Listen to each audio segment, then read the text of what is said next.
Happy Veterans Day. Happy No Traffic Day for me. In Canada, we call it Remembrance Day because we are a forgetful lot. Yes. Everybody's all like, remember what are we remembering again? Yeah, exactly. Yeah, all of those wars that I fought in, which is, of course, none of them. But it takes me a while to remember that. Johnny, you're fighting the greatest war of them all. The war for PC supremacy. No. PC master race, yo. PC gaming is not a war. It exists beyond console wars. Everybody seems to think that it's like PC gaming versus consoles when it's not. The console games cannibalize each other, and then we stand behind the scenes as some kind of shadow government. It's funny, this guy on Game Trailers did this sort of fake console wars thing in the vein of a battle of the bands. And so the bands were Nintendo, Sony, and Microsoft, and they did this funny thing. And then at the very end, they're like, and the winner is PC gaming. Like, they didn't even compete, and they won. There's an old flowchart somewhere on the internet here. Let me see if I can find it, because it's probably better to see than explain. Austin's awfully quiet over there. Do you like video games? Buy a PC. Do you like video games? Yes. Buy a PC. No. Do you have any friends? No. Buy a PS3. Yeah. Real friends are internet friends. Oh, man. I guess I pick up big now. It's true, though. I mean, it's, Well, if you do have real friends, and you don't like video games, buy a Wii. Yep. But if you're actually, if you're into video games, you probably should buy a PC. Yeah, I mean, I buy all my multi-platform titles on PC now. The only reason I have a PS3 is because of all those JRPGs and Sony exclusives. Can't get them anywhere else.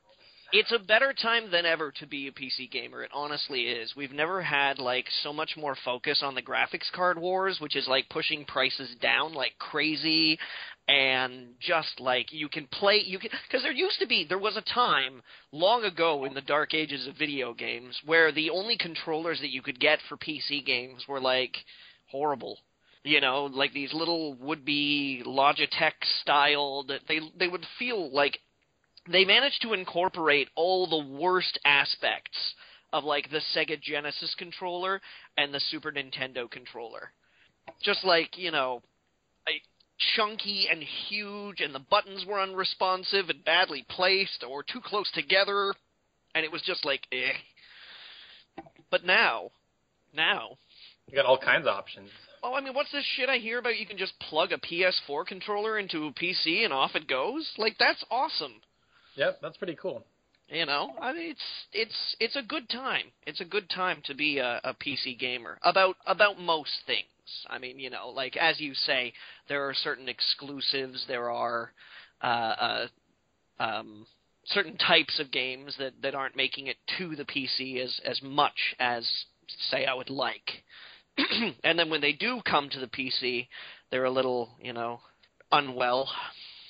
Like my poor Deadly Premonition director's cut. But we'll talk about that later. Johnny, should the day that Final Fantasy 15 comes to PC, I'll gladly buy you a copy.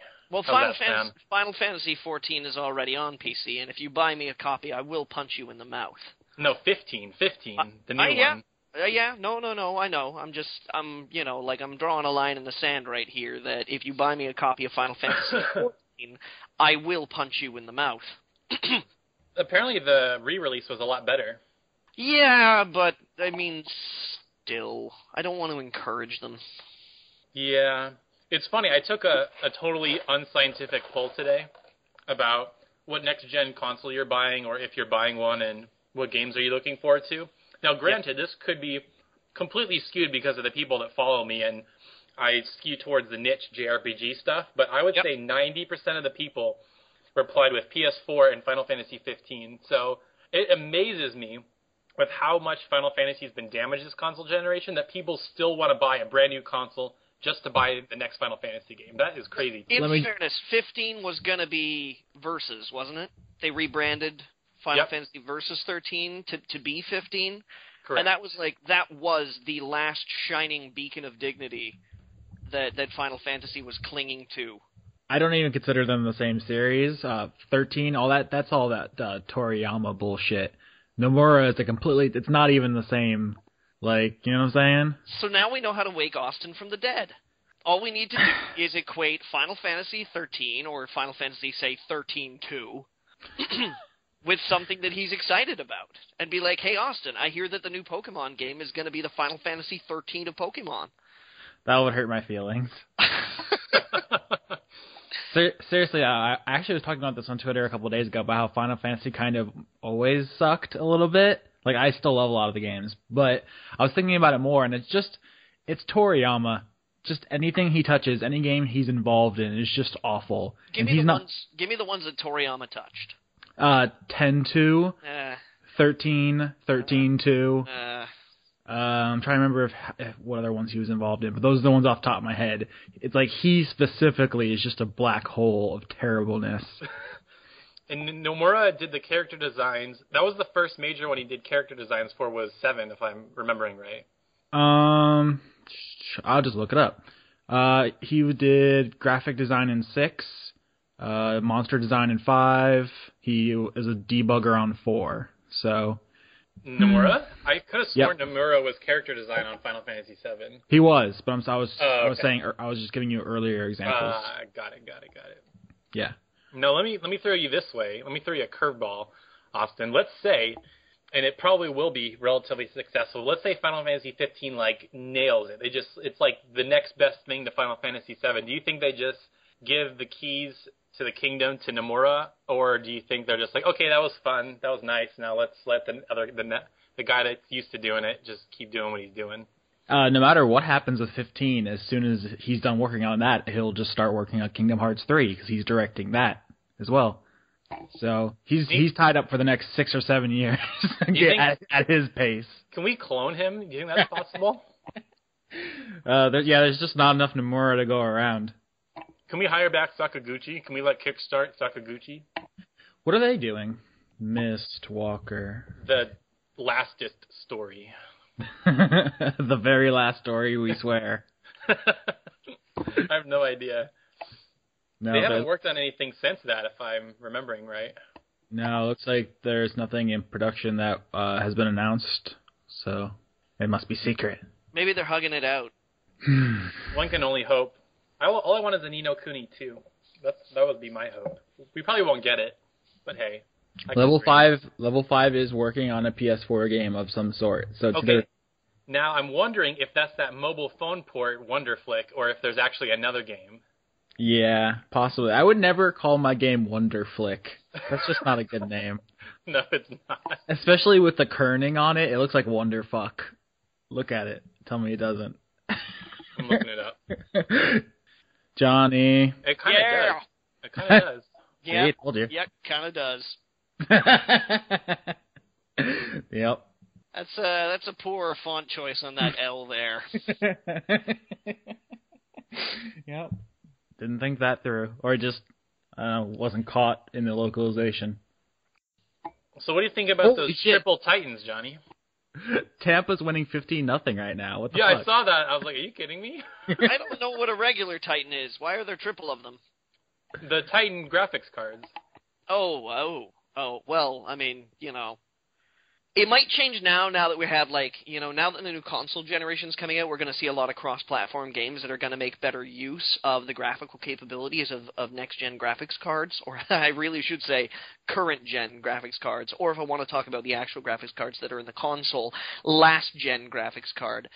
Sick burn, Johnny. Torched our ass. Yeah, I know. But, game companies are going to be making better use of the graphical power now. But having a solid-state drive, holy crap.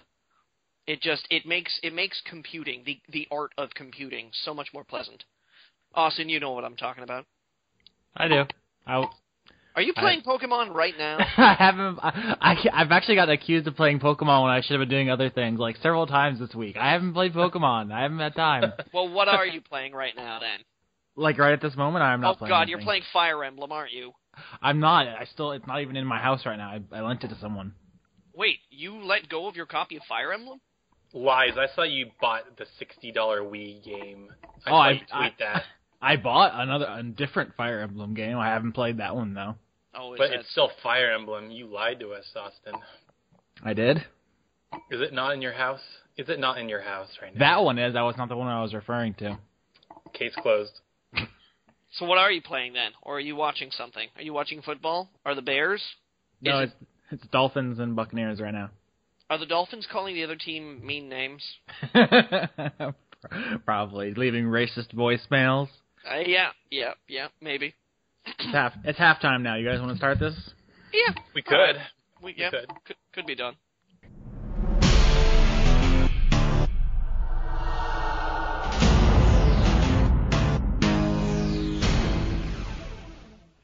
Ladies and gentlemen, boys and girls, welcome to another episode of The Crossover Zone. Yep, The Crossover Zone, the weekly podcast where we discuss how sad it is that the crossover is more or less just limited to nerdy pursuits like video games and comics, and why we can't find more things in life to cross over into each other's realms. Why can't we cross over hugs and cheesecake? Why can't we cross over driving and clog dancing? Well, today on the Crossover Zone, we're going to be discussing a slightly more orthodox crossover, and we're going to be brainstorming and trying to develop a solid idea as how to properly cross over High School Musical and Jaws. Now, I know what you guys are thinking.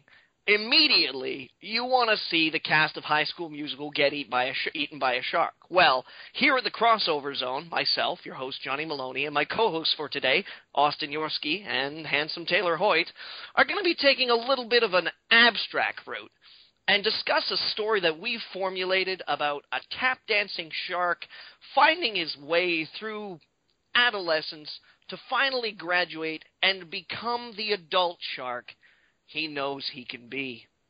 Gentlemen, High School Musical and Jaws. I'm thinking that the opening musical number probably will have something to do with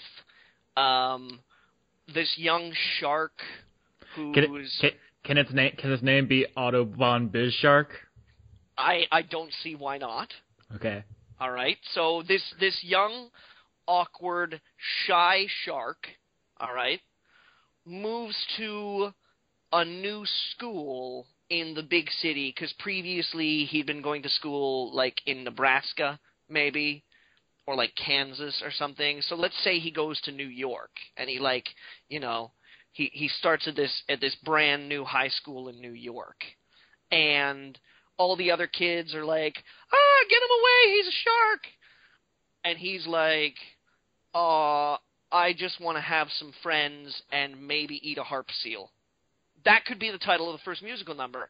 I just want to have some friends and maybe eat a harp seal. Do you think it's important that we talk about the ethnicity of the shark? Should that be a factor? It could be. Great whites are considered the most vicious and the most discriminated against. That's true, but they are white. If we're looking for a more diverse cast, perhaps we should choose some other kind of shark.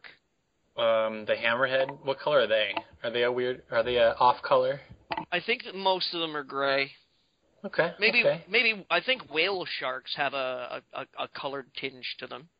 But, I mean, whale sharks probably don't eat harp seals. I get their reputation as being particularly gentle in the shark realm. Austin, you've been drafting up some lyrics for us? Don't do that to me, Johnny. You can't put me on the spot. I'm going to fucking ad-lib some lyrics right here. I put you on the spot every goddamn week. When are you going to learn? I came up with a great pun, Otto von Bizshark. That's my contribution to this conversation. That's all you've got? That's all I've got. What? I'm not what. I thought you cared more about the plight of young sharks trying to make their way in the world today. I'm Googling what colors do sharks come in. Okay. It looks like white, gray, like slightly bluish, maybe. They're not a diverse lot. I do. All right. Okay. I feel that maybe that blue-skinned children are underrepresented in Hollywood musicals. So perhaps we should go with a shark that runs on the blue tinge a little bit more. Are you guys comfortable with that? I just found like a slideshow of sharks. Hold on. Austin, this isn't a mashup of High School Musical and Shark Week. It's High School Musical and Jaws. There's a shark. Not a bunch of sharks in a slideshow. I just Googled orange sharks, and one of the pictures that came up, someone like photoshopped teeth onto an orange, like the fruit orange. That's fun. I don't think that's going to work as a lead in this movie. Unless the lead was the annoying orange. Taylor's like doing like hit and run podcasting. I hear him like the little thing where he's not muted anymore. Are you okay? All I'm trying to do here, okay, is form a good solid foundation to watch a shark tap dance and maybe eat a couple of kids in high school with jaunty musical numbers that are hip and upbeat. I thought he wasn't going to murder anyone. I didn't say he wasn't going to murder anyone. I just said that, like, rather than make it the cast of High School Musical on the high seas being eaten by a shark, we can make it about a shark that's trying to make it through high school and maybe eats a couple of kids along the way. I feel like that undermines the likability of our protagonist to have him eat people. Also, can you explain to me how tap dancing works with a tail? I assume that we'll get some taps attached to it, and then he can use it as an appendage with which to tap. So he'll just like be laying on the stage and just flopping around? Maybe. Yep. I think that's about it. Might be like we might get him like a suit where it's got these big mechanical dancing legs and his tail extrudes out the back of the suit, and then we put taps on it so he can like do little tap flourishes with his tail. Johnny? Okay, how do you feel about a mashup of High School Musical, Jaws, and Teenage Mutant Ninja Turtles? What is it? I could be down with that. I love the Ninja Turtles. Because then we could throw like a mutant shark in who accidentally eats some kids, and then we can have also martial arts fights. Accidentally eat some kids? How do you accidentally eat kids? Sometimes it happens. Maybe you're walking. You're running down the stairs really fast. They're running up the stairs really fast. You trip, and it's like, I mean, they're kids, Austin. This isn't like a 5-bite affair. It's like at most 1.5. It occurs to me that the problem with this pitch on my end is that I don't know anything about High School Musical, so I have no material to work with. How tough can it be? It's a bunch of kids growing up that sing fucking songs in high school. I know, I just have no reference points. It's like I'm working with just my knowledge of sharks, which is really nothing. Like, we'll have a scene where, like, the nerdy girl falls in love with the shark, but the shark is, like, in love with the hot cheerleader, and then, like, the hot cheerleader pretends to, like the shark, but then she's doing it as a joke, so then when they dump a bunch of pig's blood onto the shark... Wouldn't he be really happy about that and not murder them with psychic powers? Because... No, I mean, there's no psychic powers here, but it'd be like pig's blood in the water, and then he goes nuts because he's like, pig's blood, and then he kills, like, a couple of bullies. And then everybody sings about how he's really just misunderstood, and then he falls in love with a nerdy girl who in turn is really scared now because she's seen this shark, like, eat a couple of kids. And then there's a giant ninja fight at the end of it. I'm more excited about the psychic shark idea I had halfway through that. So you want to do a mashup of, let me get this straight, High School Musical, Jaws, Teenage Mutant Ninja Turtles, and Carrie? I was just thinking Jaws and Carrie, because those are the only one of those four that I have any knowledge about. Sorry, where are we going to get the musical numbers from or the ninja fights then? TMNT was before my time. I apologize. You're obviously not getting this. Don't worry, TMNT is coming back as that juggernaut of cinema, that man of vision, that guy who can obviously read a lot out of reading titles of things like TMNT. Michael Bay will show us. You guys, video games. Taylor's like, I came here to talk about the PlayStation 4. As much as I want to watch a musical about sharks fighting and eating children. That could be a video game. That could be a fun video game. I'm just trying to come up with the best mashup with these things around. We could put some Hedda Gabler in there. How do you guys feel about 17th century Norwegian plays? You lost us, Johnny. All right, first news story, Johnny. I'm sorry, 19th century Norwegian plays. You guys are fans of Henrik Ibsen, right? Henri Ibsen, you fucking plebeian. Pronounce your shit right or get off my podcast. I think I just upset John. Not especially, no. Do you don't pronounce the K? The K is silent? Johnny, are you going to introduce the first news story? I was just curious. I know that you didn't pronounce the H, but I had been taught that it was actually Enrik. It might be. That's not.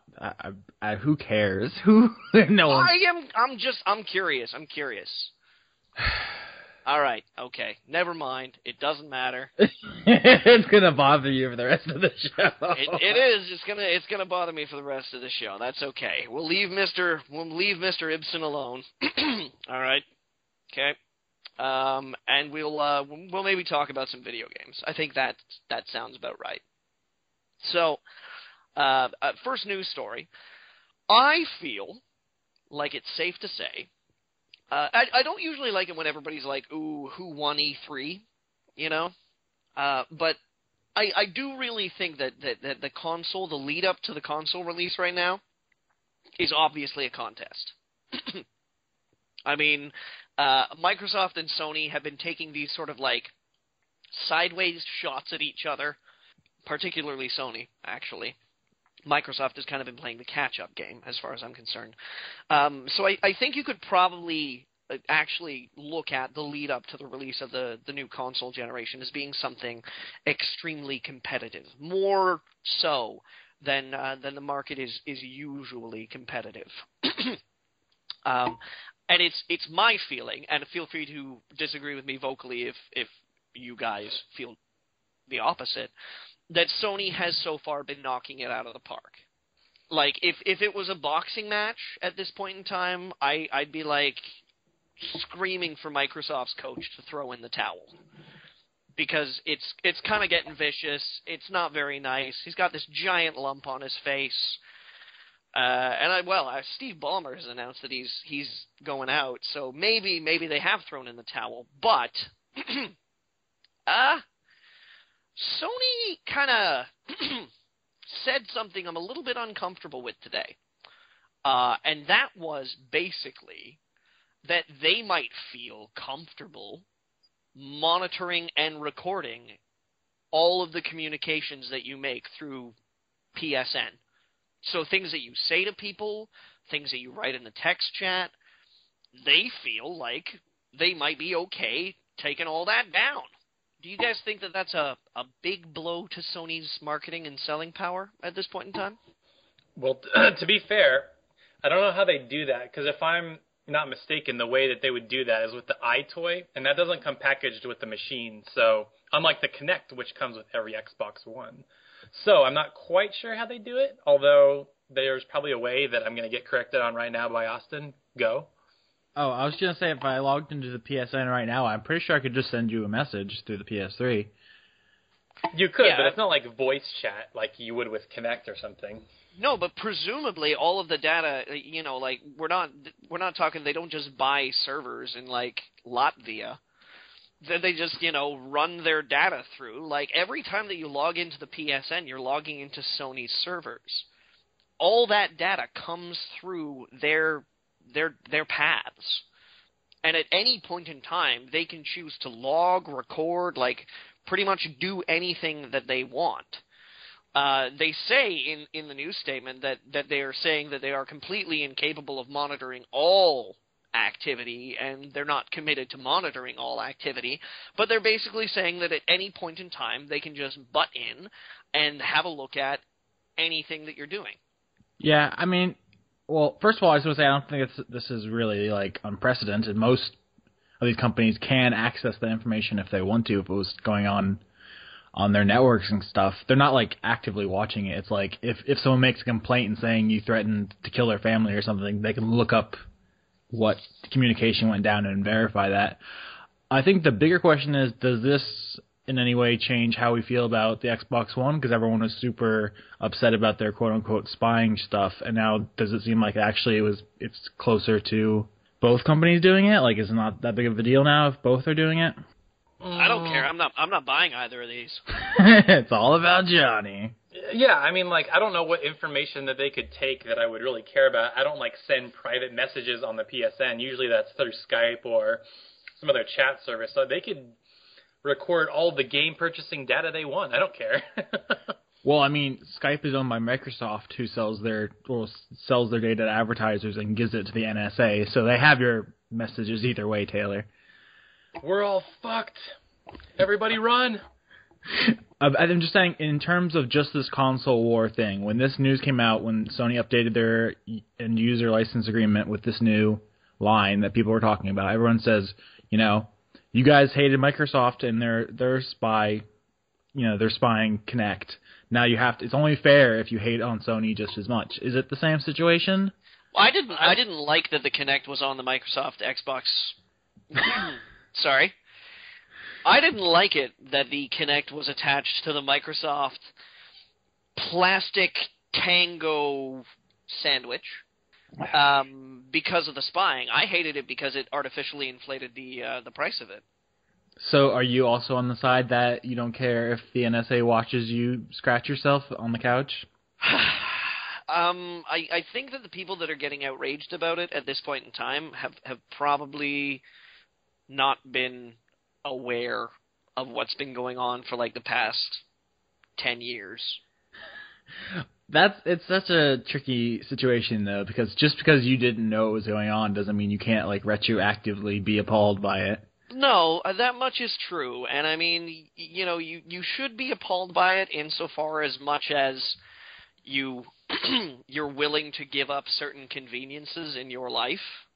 I'm reading a really fascinating book right now called The Man Called Intrepid. I think I talked about it last week on the podcast, which is about like the invention of the intelligence game as we see it, right? And I got to tell you, the most horrifying parts of this book refer to what they like to call as being the fifth column, which is essentially a sort of a shorthand reference for saying enemy forces that exist within your infrastructure that basically exist to inflame and manipulate. And that is the most horrifying part of this book, is like looking at these analyses of situations where basically Nazi agents had infiltrated the United States. Like, you know, I don't like to paint the United States with a broad brush and be like, you were all like this, because it's a huge country. There's lots of different regions to it with lots of different cultural tinges and slight alterations to just, you know, colloquial customs and things like that. But one of the things that historically your country is particularly famous for is for self-identifying as like the world's good guy, as being like, yeah, you know, like we did this and we did this and we did this, and democracy and freedom, and yeah. And I'm reading like all this stuff about World War II where it was like, yeah, and then this famous American loved the Nazis, and this famous American loved the Nazis, and this famous American loved the Nazis. And it's like, you know, they never say at any particular point in time that these people were being specifically influenced by foreign agents. But like the very idea that your entire culture could be just infested with, you know, like, and at this point in time I realize it's a gray, murky world because there's no such thing as, like, you know, nations fighting each other with boundaries anymore. But, can you hold on a second, guys? Sorry. I think he's getting taken away, Austin. He's getting black bagged and dragged to Guantanamo as we speak. He knows too much. They found him. No, sorry about that. I was just saying goodbye to my lady. She's gone to the gym. At 10:30 at night. At 7:20 at night. Time zones be damned. So yeah, and I mean, I realize that, there's a lot of people that are going to bring up that fake Ben Franklin quote, those that give up a little bit of freedom to gain more security deserve neither, or whatever, because, yeah, Ben Franklin didn't actually say that. Did not actually say that. I mean, does that mean that it's not an astute piece of wisdom? Not necessarily. But we live in a pretty ugly world. And you've got to take hard lines one way or another. And yeah, you know what? If you were up in arms about Microsoft spying on you with the Kinect, then you should be up in arms about Sony possibly spying on you with their text and voice chat. It's a blanket. That was a really roundabout way of answering that question. Well, the thing is that I'm just saying is that, yeah, the thing is, I'm reading this book about intelligence, and it's messing with me, and I feel so full of fucking gray morality, and just what you're willing to give up, what you should give up, what you can't give up, what you shouldn't give up, and it's just a lot of the times I just want to throw my hands up in the air and just be like, okay, fuck it. Maybe, and not for me, of course, not the NSA, but maybe CSIS, which would be the Canadian intelligence equivalent, has spied on me. Maybe they know what library books I've taken out of the library. Maybe they know what I buy with my credit cards. Maybe, who knows, and I just kind of want to throw up my hands, just be like, what the fuck? Do I even give a shit anymore? Not really. Yeah, I mean, in retrospect, I think that was just the cherry on the shit sundae for Microsoft. It was they want DRM and they want to have us connect to the internet and all this stuff. Oh, and they're spying on us? Oh, it's over. I felt like if that was one thing, maybe it wouldn't be a big deal, but that was just okay, you're just going too far now. I mean, maybe I'm wrong, but I think they were already in bad water as it was when that sort of thing came out.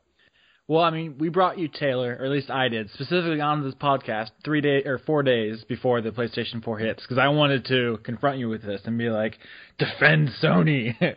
But, I mean, basically, we're all like, it would be better if they didn't have automatic instant access to anything we say on their network without any kind of, court order or anything, right? Well, the solution is simple. Don't buy one. If you are that morally outraged, you have to admit to yourself that buying into a company service where they demand the end user license agreement says that we can fuck around in your shit anytime we want, you are honor bound to not buy one. If I didn't buy products that I didn't agree with the end user license agreement, I wouldn't own any electronics. And what's wrong with that? Nothing, I guess.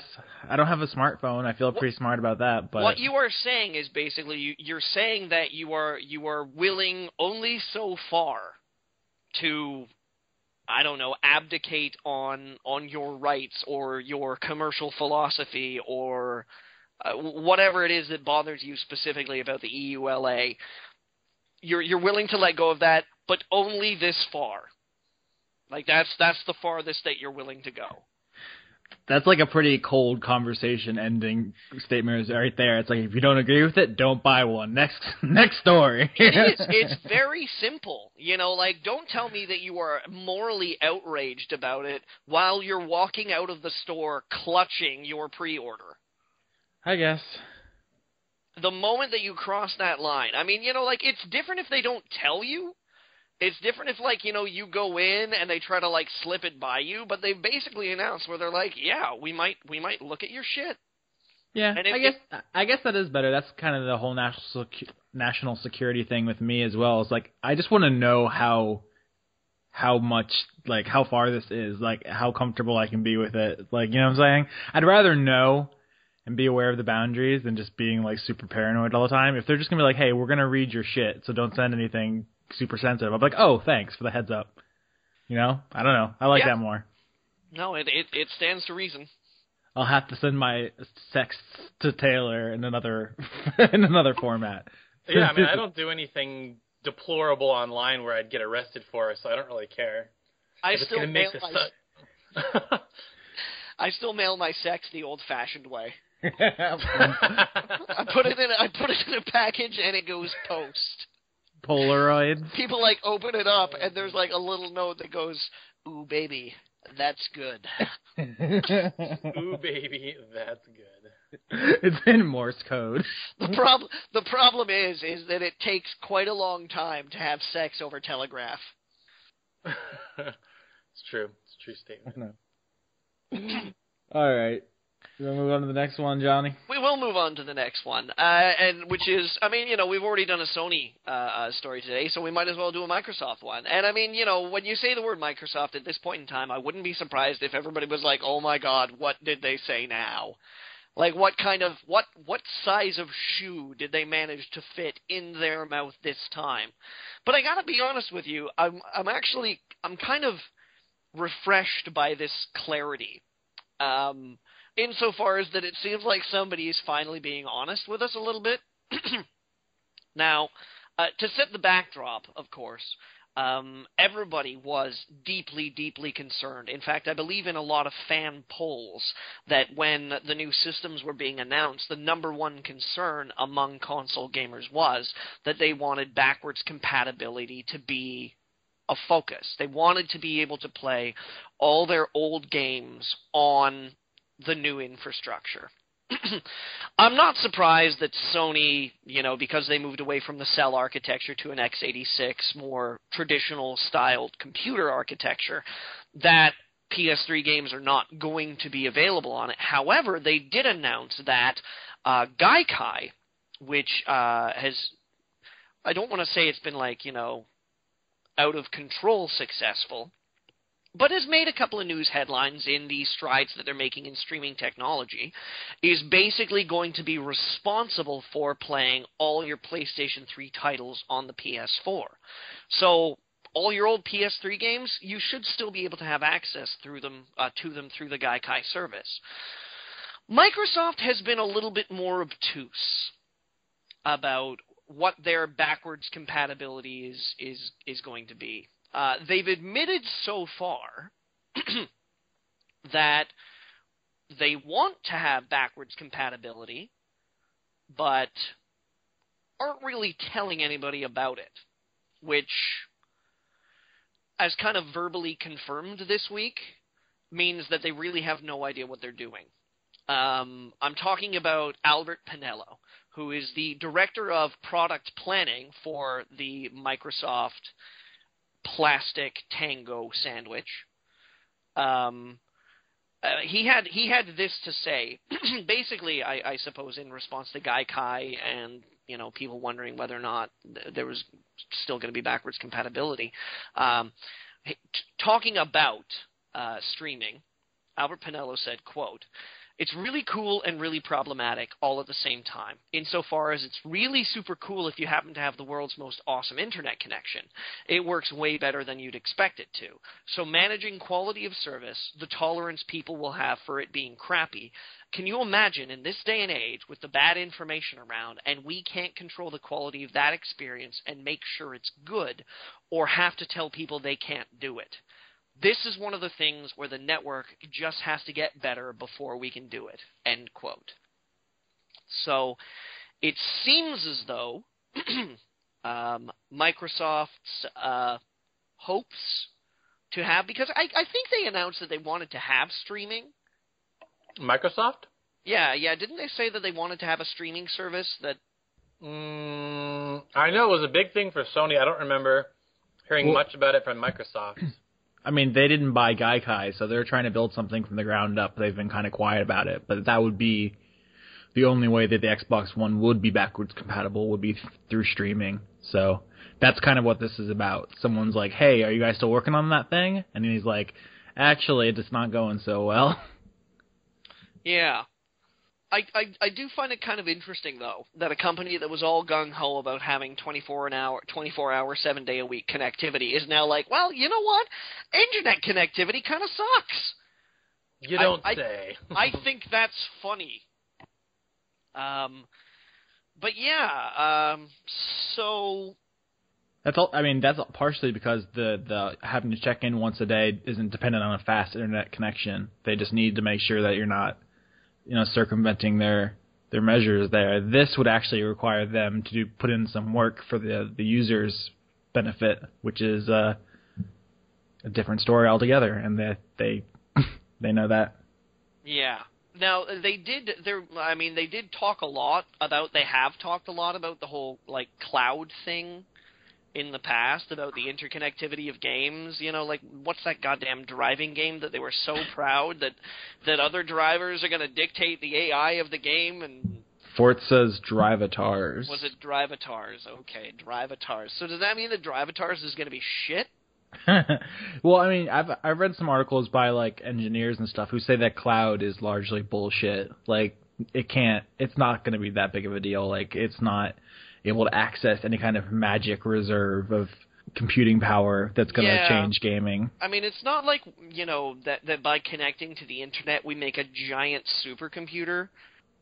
Just because you're connected to the internet and I'm looking at porn doesn't mean that your word processor works faster. It might work sexier. Well, anything connected to me works sexier, Austin. Ah, Johnny. Stay away from porn on the internet, kids. That is bad advice.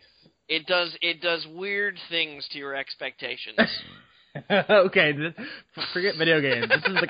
This is the conversation we're having now. We got two different viewpoints. Taylor, make your arguments. It's fun to look at. That's pretty much all there is to it. But I also see where Johnny's coming from as well. Johnny, your rebuttal? I'm merely saying that the actual act of being intimate with somebody in a realistic setting, that is, in real life, actually physically, you'd be surprised how unsuave and non-showy and surprisingly hairy being intimate with people is. I think Hollywood gives people just as many weird expectations as any porn. Absolutely. I mean, but the problem with Hollywood is most of its weird expectations are in the social stages leading up to intimacy. Yeah. Porn, completely misrepresents what it actually means to be intimate with someone. Okay, if you do decide, as a responsible person that I know you are, to investigate pornography on the internet... Investigate. It's like a fucking murder. Gather clues. Separate that from your expectations of what real life actually is. Because it's... They're a little different, which is okay. I just don't want you to have a stunted relationship with any sexual partner in your future. It's been my understanding that the sex tips in Cosmo are more warped than the things that you'd see in pornography. Have you read any of that shit? If you want to have a talk about how you shouldn't read Cosmo, I'm all over that as well. Oh my god. Take everything with a grain of salt. Not literally. I mean, I don't see how that would be harmful. Just a grain of salt. Yeah, well, if you take everything with a grain of salt, Austin, do you know what that would do to your blood pressure in a couple of days? Yeah, you'd be done. You'd also have really salty toothpaste. God damn it. I guess we have to go back to the Xbox. Are we done talking about porn now? I want that to be the title for the episode, Really Salty Toothpaste. I thought it was going to be called Accidentally Eat Some Children. That could do it as well. Oh, jeez. You can flip a coin for it. Okay. The thing is, in closing about the Xbox, at least anyways, I kind of find this, that sort of level of honesty sort of refreshing, where he's like, yeah, it's really cool, but it sort of sucks. We sold it to you way wrong. I think we just got to make peace with the fact that the Xbox One isn't going to be backwards compatible, or at least it won't be in any significant way for a while. And I think it's a similar situation for the PlayStation 4, unfortunately. I don't think we're going to see the Gaikai thing be realized in any full capacity for like 2 years. It'll probably be a while before we actually see it start working, with any regularity. Because there's no telling how many people are going to, be on Gaikai's servers. Because you're talking about everybody connecting all at once. Or an unpredictable number of people. And you can't deal with those numbers without birthing pains. You can't do it. And even then, if it's apparently too difficult to emulate these old games on the newer hardware, it's going to be like, is there going to be all kinds of like specific streaming issues with these games? Like, I don't know. The fact that it's not ready at launch is worrying because it means that they're still working on it. And now I'm just curious, like, what problems are they working on? Are you surprised? Do you not feel that any of these announcements or any of these consoles are being, rushed out the door because of how impatient the audience was getting? Well, actually, Sean and I just recorded a Thumb Wars this past week on whether or not the systems were ready. I don't think it's that the audience was impatient. I thought that Microsoft and Sony knew they had to hit holiday season. It's not neither machine are ready, but they would have had to push back 4 or 6 months or something, and it just would have been in a really unprofitable time to release there, and they can't wait until next holiday season. That's all the R&D costs. They can't sell that to shareholders, so it was now or never, and so they're just kicking them out unfinished. This isn't even like a console wars kind of one over the other. I don't think either is ready, and I think the backwards compatibility situation on both is unacceptable. Meanwhile, the Wii U languishes in stores. Well, do you think that's going to get a price cut again? Because it's already, at $300 now? Do you think it'll drop to $250? I don't think it'll get another one, no. It has one, and it's getting a new Mario game in a couple weeks, so...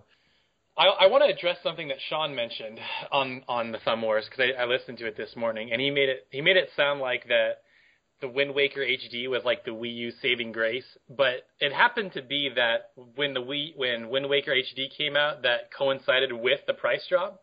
So I'm wondering if that had something to do with it too, because the Wind Waker HD sold like poop in Japan. It was like one of the worst releasing Zeldas ever. Well, yeah, it set the record for the lowest selling Zelda in Japan. And I do agree that the North American reception was obviously helped by the price cut. So we can't really separate those two. I think it was a combination of those factors.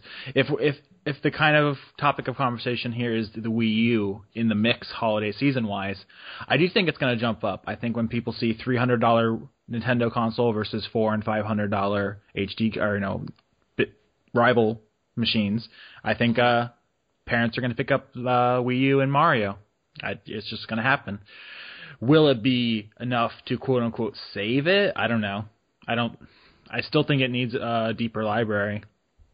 I know a lot of stuff got pushed to next year, like Donkey Kong, and I think there was maybe one other, or maybe I'm just not paying enough attention. But Donkey Kong's the big one, yeah, and we still haven't heard as much about Bayonetta or X or a couple other things and we should have at this point. Smash Brothers, there's not even like a release window. Who knows if it's even next year? It better be next year. Holy crap, if they went 2015 on that shit, that'd be crazy. But yeah.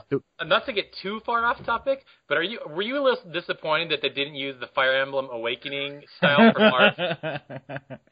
Oh, you want to go down that road? I was actually planning a feature there, but then I was like, I'll wait until the 25 and 25 is over before I go down that road. Yeah, I was really? They're going to use the same old Marth? I made a list before, like a year ago, about like who I wanted in Smash Brothers. But that was before Fire Emblem Awakening came out. I don't want to spoil the feature. I'm working on it. But I am not particularly like Marth is a classic character. He's the first hero in Fire Emblem history. He's an icon. He's great. But Fire Emblem Awakening has an amazing cast of characters who deserve to get in. So if he's the only Fire Emblem representative, I'm going to be unhappy about that. Yeah, they definitely should have Chrom. Like if they're not going to put Ike in, put Chrom in, and just we're good. There are a number of candidates. I always say this every Smash Brothers comes out. I say Lyn from Fire Emblem 7. That's who I want in it. But there's like half of the cast from Awakening would be fine. So any of them. Smash Brothers is a clusterfuck. No matter who gets left off, like somebody's gonna be furious. There's no winning that one. The only newcomer I want is Professor Layton, and I'm good. That would be cool, but they're winding the Layton series down. the last entry in the traditional Layton series comes out in like a couple weeks in Europe, so I don't know if they're really interested in pushing that brand.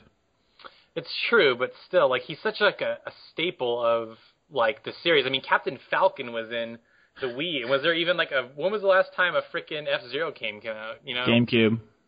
Yeah, exactly. There wasn't an F-Zero game to push on Wii, and I feel like Professor Layton's a way bigger character than Captain Falcon. Captain Falcon's been grandfathered in from earlier entries. I want Ridley from Metroid. I want a couple other characters in there, but you know, if wishes were horses, we'd all take a ride. Unfortunately. Johnny, what character do you want in the new Smash Brothers? Either that, Austin, or we'd eat really, really well. What is this, IKEA? Well, that was a topical joke from 2.5 years ago. No, I'm just saying I got no problem eating horses, just as long as I'm being told it's horse in it. Have you ever eaten bear? No, but I would. I have eaten bear. It's good. I've eaten alligator. I've eaten a bunch of really weird shit. There's a local restaurant around here that sells camel. Camel? Yeah. Huh. Camel. There's this candy bar. It's just called Lion, and my brother was fucking convinced it contained real bits of lion. Tell me this year, and not like when he was a kid. No, that's a store yesterday. Oh, nice. And I took it off the shelf and I read the ingredients to him, and he just took it out of my hand and threw it across the store as hard as he could. He's like, "Fuck that shit." Thought it had real lion in it. To answer your question, Taylor, this year, this like upcoming Super Smash Brothers, I would really like to see Geralt the Witcher. That would be unfair. That would just be unfair, is what that would be. And it's Geralt. Awesome. You dunce. Jeez. Is it? That's how they pronounce it in the voice acting sometimes. No, they don't. It depends on the Geralt. Have you? Geralt. Come on, get with the program, Austin. Yeah, Austin. Jeez. I said they should put Travis Touchdown from No More Heroes. I don't know if they do that though. If they're gonna put him in, they have to put Bayonetta. Some people were saying Bayonetta or someone from like the Wonderful 101 because those are Nintendo exclusives, but. Do they have to be? They don't have to be Nintendo exclusive, though, don't they? Because they don't have to be. Solid Snake was in there one year, wasn't he? Snake and Sonic. Barely on Nintendo consoles. Yeah, but they definitely don't have to be, but it helps. All right, so if I had to pick a Nintendo character, then I'm gonna have to pick. I'm digging deep here, back into some old memory. I'm gonna have to go with Trauma Surgeon. I'd be okay with that. That's an Atlas game. I was gonna say the guy from the box on Star Tropics 2. Anybody remember that? That doesn't have a name. Just the guy from the box. I don't know. How about the guy from the Mega Man box? Because it obviously is not Mega Man.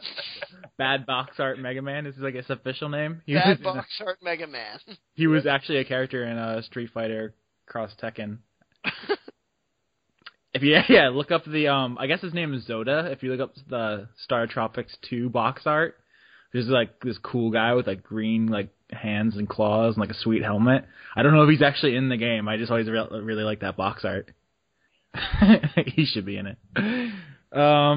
Where were we even going? I have no fucking clue. I guess that's the end of the news. You guys want to talk about porn or what we played this week? Either way, I don't care anymore. I've lost all. For me, it's a little of both. You know, I got the Oculus Rift with the porn game. It's not out yet. So, don't lie to us, Taylor. Our office has a dev unit, so there. As soon as it's released, you'll be on that shit. No, that shit will be on me. Okie dokie then. Anyway. So yeah, what have we been playing? Shall I go first? Yeah. I think so, seeing as how you are the handsomest. Let's see. So I moved out and I'm on a budget, so I'm replaying all my old Steam games that I haven't beat or played yet. Yeah. There's no shame in admitting that, Taylor, because I know it. You come home one day and you're just like, oh my god, there's like 80 games in that package, and they're selling it half for of them are from Johnny. $30. I think I'm gonna have to buy those. No joke. I'm looking at my library, and I'm not even kidding. Probably half of them are you gifted to me. It's like Grand Theft Auto 3, Half-Life 2 Part 1, Deus Ex, the original Deus Ex or something. What do we got here? Fallout 2, Fallout Tactics. The original Portal 2, Civ 5, Monkey Island. I still have a number of copies of games that I just haven't managed to give away to people yet. And I appreciate all those gifts. I'll probably dig into them at some point. But I recently beat Batman Arkham City on PC, probably because the other one came out, and I was like, hey, I'll play this, because I didn't play it on PC yet. And that's a fun game that I enjoyed. Yeah. I got Rune Factory 4 on the 3DS. That game's fun. Love me some Harvest Moon, Simi kind of games. Who'd you marry? I haven't married anybody yet. I'm like at the verge of completing Act 1. Apparently there's like 3 acts. I haven't actually played it yet. I just is this just a thing now, or like, are we concerned like whatever game you play, it's like, who did you marry? That was I was keeping a running joke alive. I don't actually know anyone in that game, so it wouldn't have mattered what he answered. But you can actually marry people. That's yes. That's a thing. It's like Harvest Moon. You ever played Harvest Moon, Johnny? No, I haven't. What? Get out of here. I've never played Harvest Moon. Get out of here. What about it? Like what? How do you get your farming fix? You do Farmville? Are you on that Farmville train? No. Austin, Farming you want to know how I get my farming fix.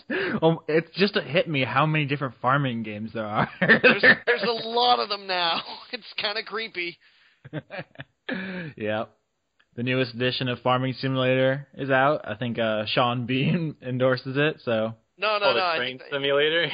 That's Train Simulator. That's Train Simulator. No, but there is another... There's one now called Agricultural Simulator, I think it is.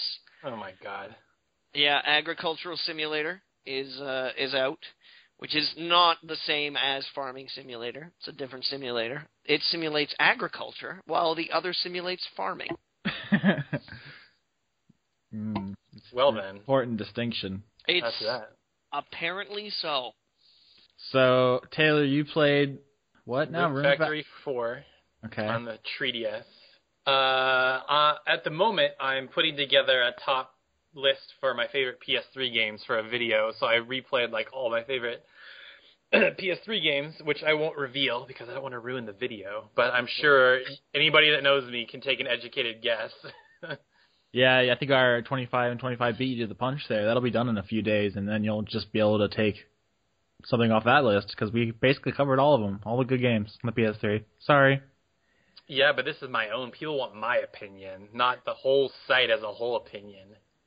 I am the site. It's true. Nobody cares about what you say, Austin. They want to hear Taylor. Yeah. Well, people also just like top 10 lists for some reason. So it's like, ooh, top 10 list? I want to see if it matches up with mine. So I'll watch it. It's a very lizard brain kind of impulse to rate and rank and argue. I enjoy them too. I'll be the first to admit I love watching top 10 lists. Like, ooh, is my favorite game up there too? Oh, it's not? Okay, this guy's an idiot. I mean, personally, I just find it good ways to get suggestions, because it's like I don't really know what's good on a system. I find a top 10 list. It's like, oh, I haven't heard of that. Well, I'll check it out. I don't know. Exactly. But so yeah, I've been playing a bunch of PS3 games. Some pretty old that I haven't played in a long time. Lair? Did you play Lair? I did not play Lair or Nier, for that matter. What? Play Nier. Nier's great. Okay. I always get those two confused, so I always think when somebody says Nier, they're like saying it sarcastically. No, Nier is the game made by the Drakengard guys, and it's... Okay. Wait, was that the one with a terrible fishing mechanic? It has the reputation, but it's actually not. There's nothing wrong with it. It was just there's the famous review. Joystick reviewed Nier, and the entire review is just a YouTube video he embedded of him trying to fish, and he was just in the wrong spot. You got to go like 10 feet to the right, and it works fine. He just didn't. He just didn't do it right. I have nothing against. I think it was McElroy. Justin McElroy. Yeah. He's a fine writer. He just missed that. It was pretty clear. They told you where to go. He just didn't go there. That's nothing wrong with the game. It's great. Okay. Maybe I'll go back and play it then. It has literally the best soundtrack in video game history. Whoa, son. Chrono Cross would like a word with you, sir. I love Chrono Cross. I do not think it's as good as Nier's soundtrack. You're crazy. Star Control 2 has a word for you as well, actually. I will fight you. Okay. I'm sorry. My money's on Johnny. He teaches karate. Kung Fu. They're different. Yeah. Kung I Fu. don't know. I think it'd be interesting if Johnny and I are ever in the same like area. We need to film. Well, first of all, we need to film like us playing games or something just for the site, and then we need to have just like a fight. That would be interesting because he'd be all like trained and shit, and I'd just be going in like street style. That'd be pretty sweet. More like swamp style. More than anything else, I think we can agree that it would be very well choreographed. Yeah. And fabulous. The wire work would be superb. Yeah, absolutely. As well as the pyrotechnics. It'd be like Power Rangers, where every time you land a hit, sparks fly. Absolutely. I'd be all over that. Oh, man, did I butt on you, Taylor? Were you just talking about what you played? I think that's pretty much it. I played some Grand Theft Auto 5 here and there. That's been fun. My next game, Johnny, you'll be happy to know that I'm going to dig into. I have not begun yet, but I just installed Deus Ex Human Revolution. Ah! And the reason I played it for about an hour and I couldn't get into it because I didn't have a controller. And I know you're going to kill me, mouse and keyboard for the win, but I just couldn't control a third-person action game with the keyboards or too many buttons. So now that I got my controller ready to go, that's fine. I mean, I talk about the mouse and keyboard all the time for its precision, but it's like if you do better with a controller, play with a controller. I got no problem with that. I mean, it seems like a cool game. It was just too hard to control for me. Like, it seems like there's lots of ways you can beat it, and obviously it got really good reviews, and it sold well for Eidos and Square, so I want to give it its fair chance. And apparently the boss battles are the only thing that's wrong with it, but yeah, the boss battles are a little fucked up. You will dislike them. Okay. Unless you have the director's cut. Which I do. Apparently they fixed them there, but you're going to be playing PlayStation 4 on Friday? Okay, here's the thing. I'll be Okay. playing it, but I won't be buying it. My roommate's buying one. You'll be mooching. Yeah, see, here's the thing. The only game that I would play at launch is Resogun, and there ain't no way I'm buying a $400 plus console just to play a little download game. Mm-hmm. And I'm sure it'll be great, and I'll play it when I buy my PS4 next year, but I ain't going to fork over that money right now. Yeah, until Infamous comes out in, was it February? That's the last I heard. So Yeah. I'll buy it for Infamous, and then I imagine Destiny is not too far off. I really want to play Destiny. That looks cool. That looks fine. Yeah, I mean, it took the PS3 like 2 years to hit its stride, so I'm in no hurry, but I do have to get one for work. But yeah, I don't blame you at all. Even like you are like the Sonyest of Sony fans, and even you were like, I'll wait. So that says a lot. I think the Xbox One has a stronger launch lineup actually, but Yeah, I would agree. I just thought that was interesting because if anyone was going to give the recommendation for you to buy it at launch, it would be you, and you're not. So, Well, first of all, I don't like first-person shooters, so Killzone ones are going to do it for me. And $60 for Knack seems kind of ridiculous because it seems like an 8-hour action game to me that doesn't have a lot of replayability. Yeah, so, I'm sure Knack will be fine, but I mean, I just finished Puppeteer like a month ago. So if you're gonna bring like a kid's platformer to my table, you gotta up your game significantly. Oh yeah, Puppeteer was so good. So, but yeah, I'm crossing my fingers. I don't know if this will happen, but I'm really crossing my fingers. End of next year we get The Order and Final Fantasy 15, but that might be asking too much. I think we'll see The Order. That should be farther along because have you seen there was I think Game Informer had the exclusive screens of that like in game. So here's the other thing I don't like. I don't know. I want to see it for myself because it has those weird cinematic black bars on top and bottom, and I don't know what that's gonna look like. If it's gonna cut off a lot of the screen, and Evil Within's doing that too. So I don't know if that's gonna be a thing this gen or if they're just trying to be artsy fartsy with it, but. It seems like it's going to be kind of bothersome, so hopefully not. Yeah, I know what you're saying. But that's all you played? That's all I've played. But so, just to follow up real quick, so you think 15 won't be till 2015? It's got a 15 in it. It would be too perfect, right? I do think it's going to be 2015 for Final Fantasy 15. Early though, I think like probably March. Okay. Yeah. We haven't seen much of it, and I just know Nomura's style is to be like super, just to be obsessively perfectionist, you know? Well, it's not like they've taken 7 years already or anything. Shit. Well, what's one more? I guess. Well, to be fair, I bet you they didn't really start working on that game till like several years after they released that initial trailer. I bet they had concepts at that point. I'm sure it took 2 whole years all by itself just to develop the costumes, all those belts and zippers. You know what's funny about the belts and zippers thing? Have you ever seen Tetsuya Nomura in real life? Doesn't he just dress like a normal human being? No, he wears lots of buckles and zippers on his clothes, so that's probably why. I thought it was really funny. I saw he was doing It's totally just normal to him. Oh, yeah, he's like, why doesn't everybody have buckles and zippers? I don't get it. Oh, jeez. But I'm trying to think if there's one last thing that I'm forgetting, but I don't think there is. So I'll toss it over to whoever wants to go next. You go ahead, Austin. Well, I guess the most logical transition point is that I finished Final Fantasy 13 too. I'm sorry. I'm so sorry. I'm so sorry. Immediately, both of you. Brilliant. Because I was talking last week how I wanted to quit it because it was just so fucking boring. Just characters were just standing around just yelling exposition in each other's faces, and I just didn't care, and everything. And I saw that everybody in the comments section was like, no, you have to finish it. No, you have to finish it. I was like, wow, that's a lot of pressure. So I finished it, and I have 2 different separate trains of thought here. One is I actually kind of liked where they went with the ending. Follow me. It's not even spoilers. The premise of Final Fantasy 13-3, or Lightning Returns, whatever, is that Lightning is stuck in a world without time, right? And she's like it's like some Majora's Mask shit, right? Yeah. The only way that could happen is if the bad guys in Final Fantasy 13-2 succeeded in their plan. So, spoilers. In the end of Final Fantasy 13-2, the bad guys win, the good guy dies, Sarah just straight dies, and the world comes to an end. Like, they just fail. That's the best ending you can possibly get. You just lose. I actually think it's kind of ballsy. Oh. I liked it. I liked the idea, I guess I should say.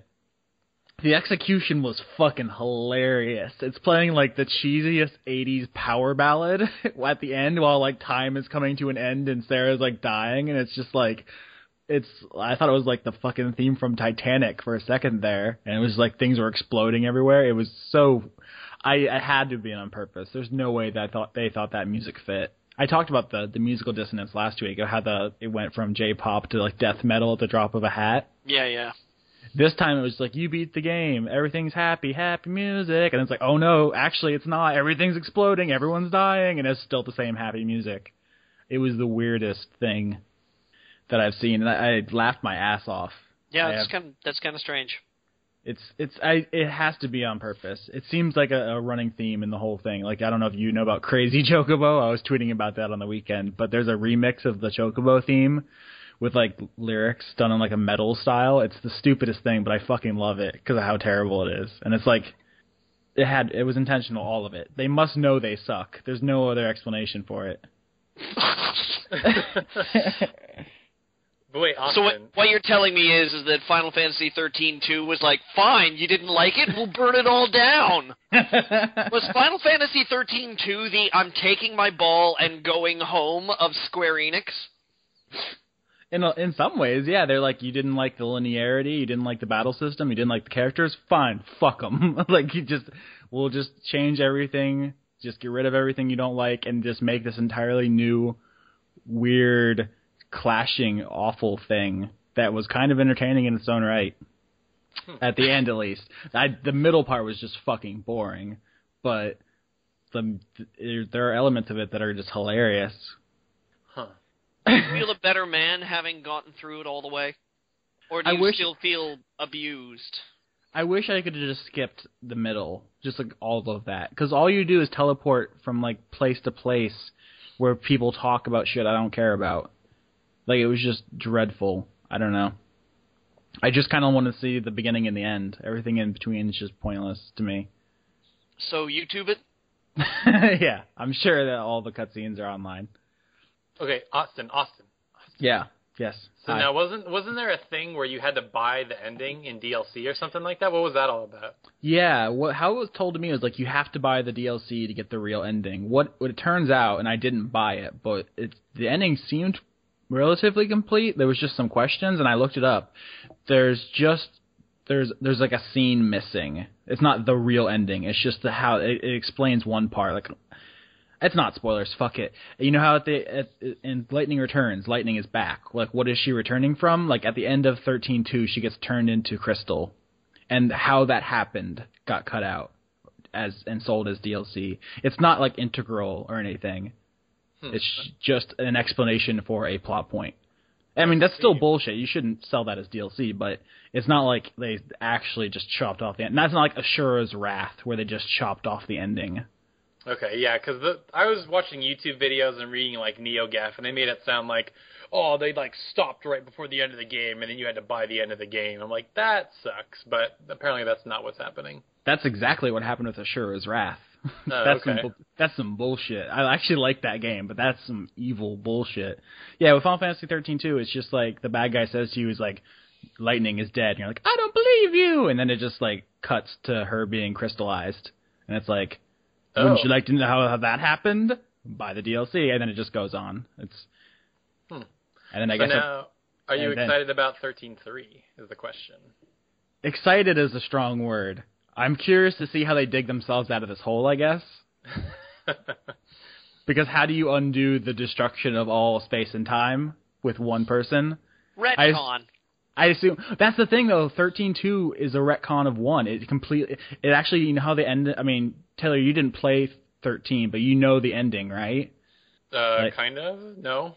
Oh, okay. Well, at the ending, there's something that happens. Like the entire, like the whole first half of the game takes place in like a floating city in the sky, right? Mm-hmm. And then everyone says, you know, the game gets better when you get to Grand Pulse, which is the ground beneath it. So at the end of 13, like the city falls out of the sky, and then it like magic happens, and it just gets saved. It's just some like bullshit, no explanation, completely defying physics magic. 13.2, like the story is about how that got retconned, about how like it was actually divine intervention. That's what happened. Like it goes out of its way to explain it because it was such bullshit. And the cosmic force of that retcon creates the paradoxes and anomalies that drive the plot of 13.2. Like, I don't know if I'm coming across. The bad writing of 13 destroys space and time. That's pretty ballsy. And it's just like, it's almost self-aware, but it's like one step away. It gets close, but it's still a little too earnestly melodramatic. It's no fun, is I think what I'm trying to get at. I don't know how much more time I need to spend on this, because I think, is there anyone besides Sean who really loves 13.2? Not me. I tried, like, God knows I tried, because I was, like, excited to, you know, I love Final Fantasy, who doesn't? But a lot of people probably. But it was like, you know, the first HD Final Fantasy I wanted to give it a try, but I'm like, couldn't stand the linearity. I tried the demo for 13.2, and I was like, what the hell is this shit? And I just, like, couldn't even get through the demo. So, yeah. No, couldn't even finish. I was thinking on the BT scale, if I reviewed 13, it'd be like a 6, and if I reviewed 13.2, it'd be like a 4. Really? Like, wow. Yeah. Like, the only joy I got from 13.2 was the unintentional comedy, but it is still pretty beautiful. Like, you can't deny that. And the systems, the mechanics are functional. I mean, they're below average, but they're not broken or anything. So, I don't, like, neither of you guys have gotten too much experience. There's not really much more we can discuss there. But I did finish it. So, I assume Sean will be the one reviewing Lightning Returns for BT. But if he is struck with sudden face AIDS, then I will do it. Face AIDS. You're funny. What else did I play, guys? I can't remember. Presumably something better than Final Fantasy 13-2. Oh, I reviewed Call of Duty Ghosts for the site. Did either of you guys read that review? I was pretty proud of it. I liked that review. I did, actually. I did read that review. Sometimes you put a review out and you're like, that was okay, or it's like, that could have went better. This time I was like, yes, I liked that one. It was because the game itself was so dumb that I kind of loved it. It was just shootouts in space and just superhero raptor dogs and supernatural soldiers. Basically, they were just everything was so stupid, and it was just fun. It was just dumb fun. Yeah. I assume you guys don't play much Call of Duty. Very little. Yeah. By little. Go ahead, Taylor. No, you. I insist. No, after you, Taylor, please. You and you polite Canadians. Okay, so the only time I play is with my cousin when we play zombies, like at a family gathering, and that's pretty much it. I have said, or I've told you previously on the podcast about the one particular time where a friend of mine decided to buy me World at War for Christmas and then made me play it in front of him at knife point. What an asshole. That was the worst. That was probably the most traumatic Christmas gift that I've ever had. And not the knife point thing, because he frequently does everything at knife point with me. He's like, eat this chili dog, and I'm like, okay. But you can put the knife away. He's like, you know I can't. You have the best friends. That sounds awesome. It's pretty cool, actually. But yeah, this one particular Christmas. Rory, if you're listening, and I know who you are, never again. I've played all the Call of Duties, like all of them. So I am as close to an authority on the subject as our website has.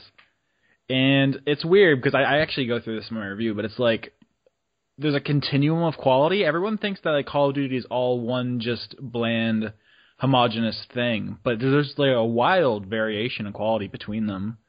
And like I really like the original Modern Warfare and Black Ops 2, but I do not like World at War or Modern Warfare 2 or 3. Ghost is like in the middle. It's really dumb, but it's not dumber than the latter Warfare games, and it's fun, but not as fun as like the Black Ops games. So, I guess maybe it's better on next gen. That's how I felt about Battlefield 4 too. Is like this feels like a half-assed port. Like maybe I think both were developed for next gen systems, and these are kind of just stopgaps. Do you think that'd be worth reviewing again, or do you think it would just be the textures are better? I think that's probably the case. The draws distance has increased some that you might notice you can see farther. Mm-hmm. Do you really feel that next gen systems are going to change the mechanics of the game? Like, you're not going to get the director's edition writing where it's like brought to you from like Call of Duty Ghosts has been reworked by scriptwriter Dan O'Bannon, famous for penning Alien the movie. You know, like it's not going to happen like that. No, I know. It's just like Yusuf played Assassin's Creed 4 on PS4, and he like fucking loved it. And then they sent him a PS3 copy to review, and he just kind of liked it. Like, it was just the pop-in and the frame rate. And it's like, it's just a culmination of all the little things, I guess. Is that what you would say that Ghosts, where its biggest problems were, though? No. But I don't. Its problems are kind of its strengths. Like if they fixed the writing, then it would just be bland and boring.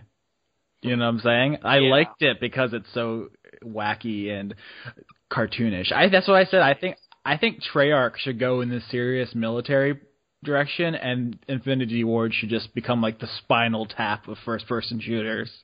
We need more of those.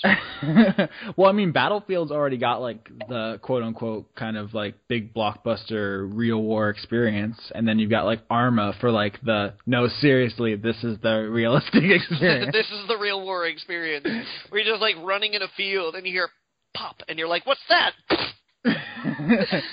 I think there should be a continuum. I think you should have Arma on one end, then Battlefield, and then maybe Treyarch, and then Infinity Ward, then like Bulletstorm. I think that could work. So, I don't know. It's my understanding that the traditional Call of Duty fandom kind of people are not happy with this one. I guess because they want a more realistic, gritty, masturbatory fantasy kind of experience. One that makes you go, oh, a lot, right? The gung ho, xenophobic oorah kind of crowd, those people, because it's not America saves the day. It's science fiction. It's they got the fucking satellite from that one James Bond movie. Which one was that? Moonraker? No, the world is not enough. There is a GoldenEye. There is a Moonraker scene, but no, it's the Pierce Brosnan. I don't know. Goldfinger? And GoldenEye. I think. Skyfall. I will kill both of you. Casino Royale. Octopussy. Yeah, no, that's it. Her Majesty. On Her Majesty's Secret Service. It's Octopussy now, regardless of how inaccurate that is. I remember I was at my friend's house once and I said something. I guess Octopussy was on TV or something, and I was like, "Oh, we should watch that." And he's like, "You can't watch porn on my parents' TV."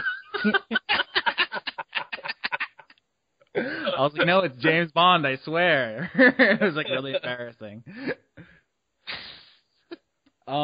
Where was I even going with that? Oh yeah, it's goofy, and I don't think the people who like Call of Duty like that it's goofy. I think they want to compete with Battlefield on the gritty realism scale, and this one isn't doing it.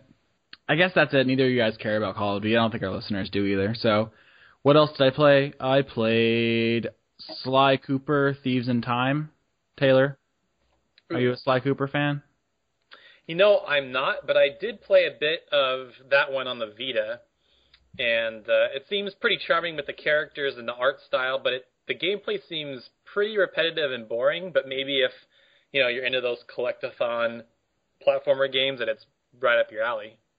There's not that. I mean, you collect the bottles in each area. There's not that much. It's not like Banjo-Kazooie levels of collection or anything. How much did you play?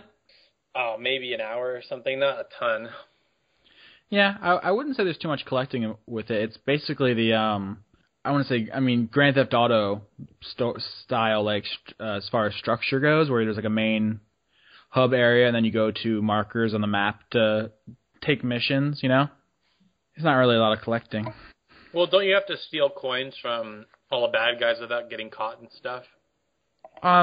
If you want to, the stealing coins thing is completely. It's like it's stealing from people in Assassin's Creed. It's entirely optional. Okay.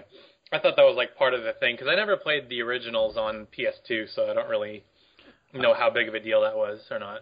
That seems like a pretty big blind spot for a Sony fan. Did you play Jak and Daxter? Okay, I will admit, I was a really hardcore PS1 player, and then I became a filthy casual during the PS2 days. I pretty much just played Final Fantasy and Madden, and then I went to college, and then I went to Korea, and then I came back. I'm like, what's this PS3 thing? So I pretty much skipped most of PS2, including Persona 4 when it originally came out. I didn't get to play Persona 4 till like 2 or 3 years after the fact. So wait, you missed Sly, you missed Jak and Daxter, you missed Ratchet and Clank? Yep, I missed all that. Oh my. I did get around to God of War, though. I have the HD collection. So I played God of War, but I never played any of the character platformer games. I'm trying to think, there's another one, too. It's Jak and Daxter, Ratchet and Clank, Sly Cooper, and there's got to be another one. It's going to bother me. I'm looking at PlayStation All-Stars. I don't think there's another one. I don't know. Can't think of it. All right. Well, those are the kind of the mascot characters of their day. It's weird to me because I said this about Little Big Planet before, and it's like if Little Big Planet had debuted at the same time as Mario, I think Sackboy would just be as big a part of our culture as Mario is, just because there's no reason that like one is so inherently better than the other. It's just about timing and nostalgia and stuff. Yeah. And I feel the same way about like all those PS2 platformer guys. It's like Sly and Jak and Daxter and Ratchet and Clank are all pretty charismatic characters with fun games. Good old Crash Bandicoot. The Crash Bandicoot, that was PS1, but yeah, it's the same kind of. Maybe that's who I was thinking of. He's not in PlayStation All-Stars. Boo. But yeah, I think that was the other platforming guy I was thinking about from Sony's earlier days. It's like all of those characters have kind of gone by the wayside a little bit. Thieves in Time is like the exception. I guess Ratchet and Clank has new games, but that have a full AAA kind of like big release, like 10 hours of gameplay kind of stuff. You guys don't know anything about Sly Cooper, though, so I don't know how much I'm going to be able to converse with you. I'll just yell at the audience then. I'll ask inquisitive questions in an aggressive reporter-like tone. Okay. I talked about previously how the first Sly Cooper was kind of anachronistic in some ways. It felt like kind of a relic from an older time, but it was still fun. The second one nailed the formula. It was great, and I loved it. 3 kind of felt like a step back in some ways, and it did feel rushed. 4, I think, is probably the best mechanically. It's the most polished. It looks the best. It sounds the best. It plays the best. But I think I prefer 2, and that has a lot to do with the writing. Specifically, this is a different studio. This is Sanzaru. The Sucker Punch obviously moved on to Infamous. But it immediately, like right out of the gate, sandbags the 2 big relationships that were made in 3. I don't know what they have against the female characters, but they just immediately just break those relationships up. I've talked about this before. What does pop culture have against normal functioning human relationships? You say human relationships. They're animals. I'm talking about, relatable to people. Well, it's the easiest way to create drama. You don't think there's drama in a relationship? No, there's plenty of drama in a relationship. There is. It's just, it's a little bit more complicated because when you have characters in a relationship, you have to have characters. Yeah, it does feel like an easy way out. It is. That is exactly what it is. It's the easiest way out. I've talked about this before. It's like the reason I stopped watching anime is because it's 12 seasons of build-up, and then they get together in the last episode, and then you have no idea how they work together in the real world, which it's is not much... It's not just anime, Austin. It's like okay, let's see how many examples I can think of in pop culture here. The one that immediately jumps to mind is the X-Files. Will they, won't they, will they, won't they? I would say it just seemed predominant in anime. Like every series had a love interest, and they never got together. It's like there are swaths of television and games that don't hold that. I mean, Hollywood is similar. They'll crowbar a love interest into just about any story because they feel like they need it. But it doesn't become like this malignant tumor on the plot. Yeah. As far as Sly Cooper goes, like it would be spoilers to talk about how specifically they do it, but it's pretty galling, and I was not particularly happy about it. Like I think about like some of my favorite games, obviously Fire Emblem, Persona 4. Those are games where like they're the build up and then characters get together and then they like interact. Like in Fire Emblem you can have kids and like be a family. I don't know.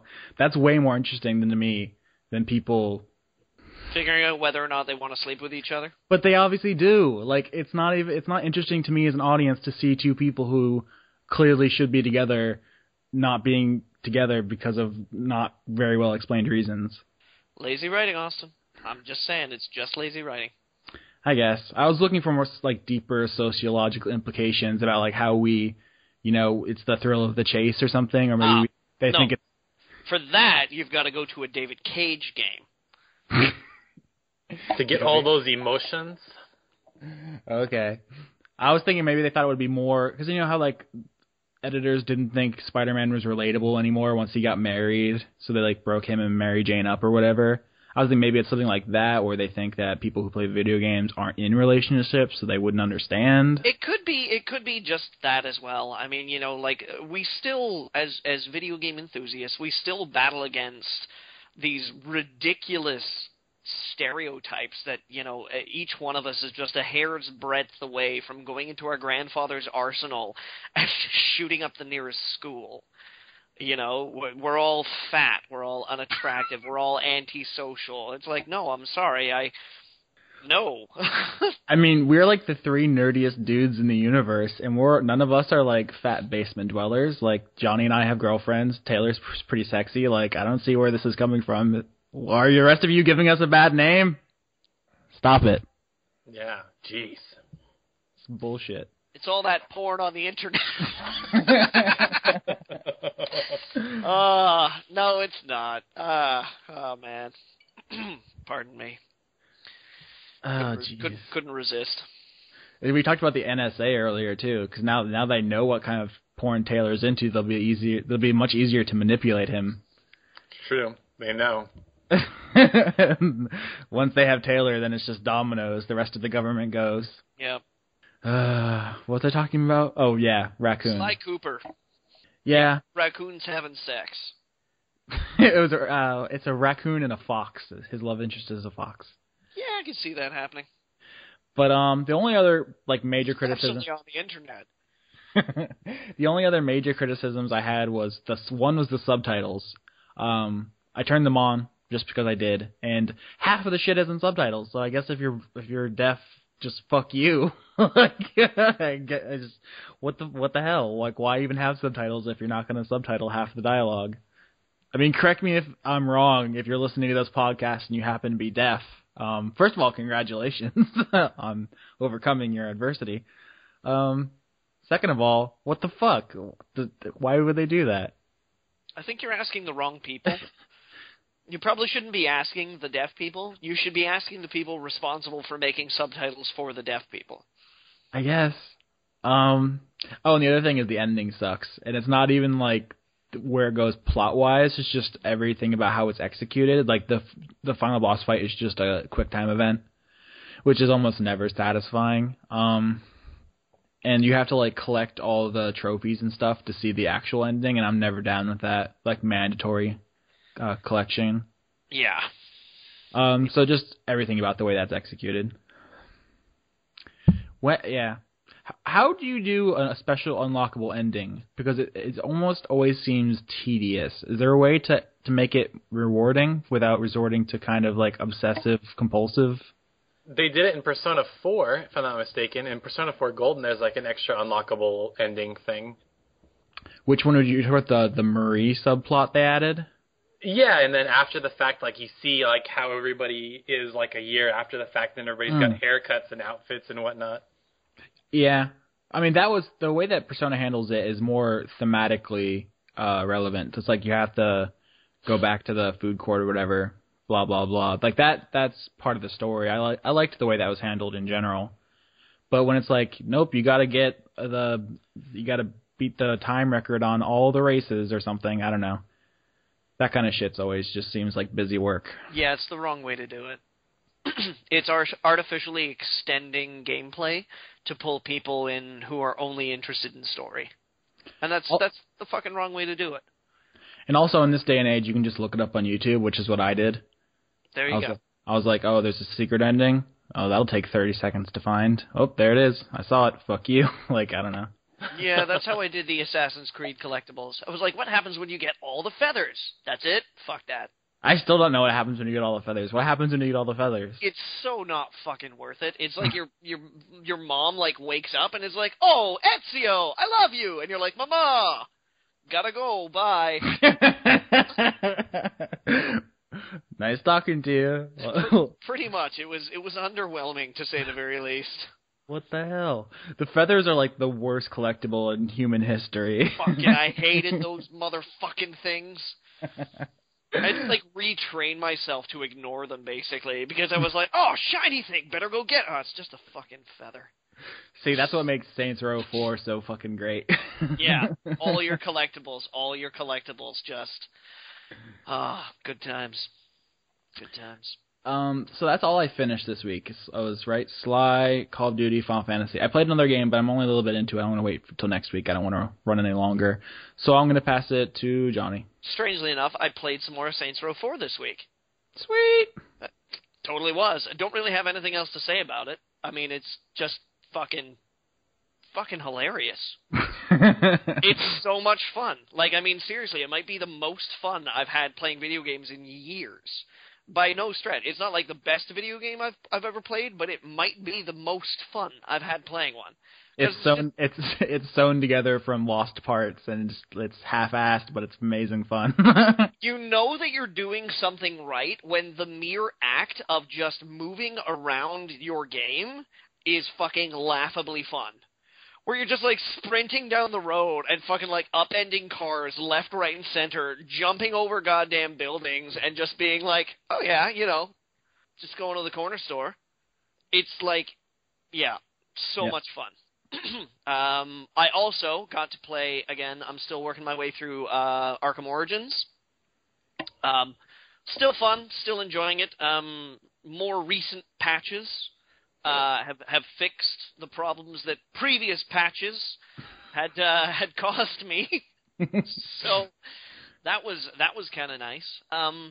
I started playing a new game this week, just as I just kind of picked it up. It's a game called Warlock, Master of the Arcane, and it's I don't know, it's kind of.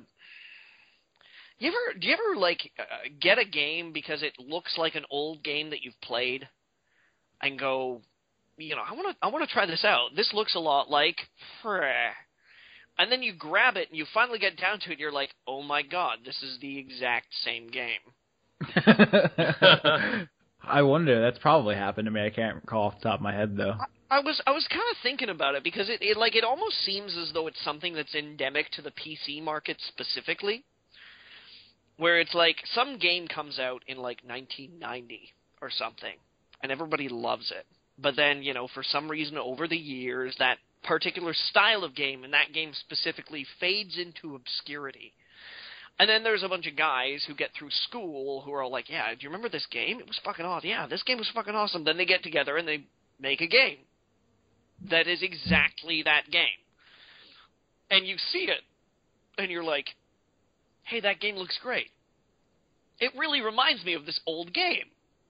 And then you play it, and it's like, oh, I see. You didn't really change anything, did you? You just, Which game is it borrowing from? It is borrowing from an old Microprose strategy game called Master of Magic. And I talked about Master of Magic ages ago on the podcast. It was, an old Microprose game that came out around the same time as Master of Orion did. Turn-based civilization-style strategy. Master of Orion being the one that takes place in the stars, and you colonize planets, and on the planets you get to build certain buildings and things like that. And Master of Magic was this old basically civilization with magic and mages and shit like that, where you had these arcane races like lizardmen and fucking boar men and barbarians and high elves and shit like that, right? And you found cities, and then you accrue gold, and you build buildings, and then you gain mana, and you research spells instead of technology, and then you can cast spells and shit like that. So yeah, I had a look at Warlock, Master of the Arcane, and I was like, wow, this is the exact same game, almost. It's got a couple of things that had sort of been added onto the genre of turn-based strategy since then, of cities having borders and areas of influence and things like that. So, it's a little difficult to be yeah, I played it. It was groundbreaking. It wasn't. It was a really good copy. A little buggy, but it was a pretty good copy. So yeah, I mean, there's really not much else to say about it. I mean, did you like Master of Magic? Do you wish the graphics were slightly better? Try Warlock, Master of the Arcane. You'll get everything that you're looking for. There's even one of the character portraits is so very obviously a ripoff. There's a bunch of DLC for it that I haven't investigated or anything, but it was serviceable. It was enjoyable. It didn't. Yeah, it seemed like a direct copy, pretty much. The other two other games. Sorry, I got to play two other games this week. One of them was Wasteland, and not Wasteland 2. Wasteland. As part of the Kickstarter process that the guys at Wasteland 2 at In Exile Games, they managed to get the rights from Electronic Arts for the original Wasteland. So people who contributed at, I think, certain levels or above, I don't know if everybody got it, but if you contributed to Wasteland 2 at a certain point, you were awarded Wasteland 1 access by, I'm trying to remember when they announced it. It was a couple of months ago that they were like, guess what? Well, that just started this week. So I got to try the original Wasteland for the very first time. People might be like, well, Johnny, why did you kickstart Wasteland 2 if you had never played the original Wasteland? The reason why is that actually Fallout was originally supposed to be Wasteland 2, but they couldn't get the rights back because it was originally published under Electronic Arts, and most people know that Electronic Arts likes to hold on to things, particularly intellectual property. Old video games are hard.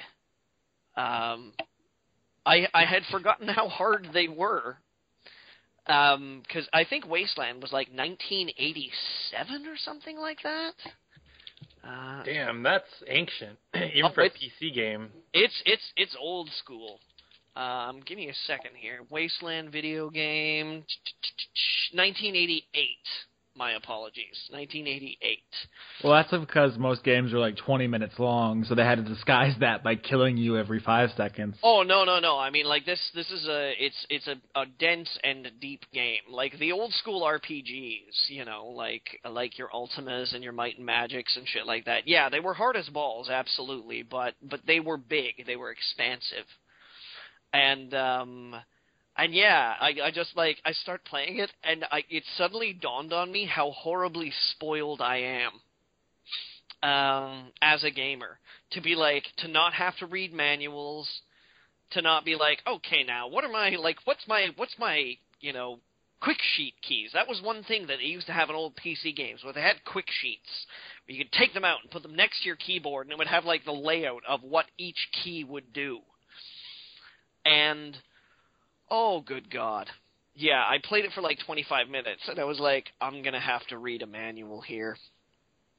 And then I was like, fuck it, I'll go play something else. Yeah. I mean, there's something to be said for the classic style of making you work for it, but if it's so unintuitive that you need something like an entirely separate thing to keep track of the controls, I'm kind of glad we're past that.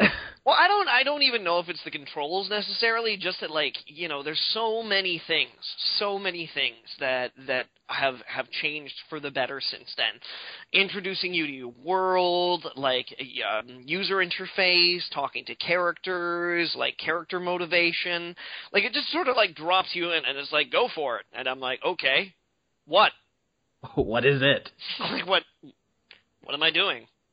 All right, and so I just wandered around and shot at radioactive bunnies and fucking hedgehogs and groundhogs and shit like that. And it was just, yeah, I honestly didn't know what the fuck was going on. So I'm gonna have to check out a manual, I think. It's gonna have to be something in there that I read before I can really get into it with any more enthusiasm.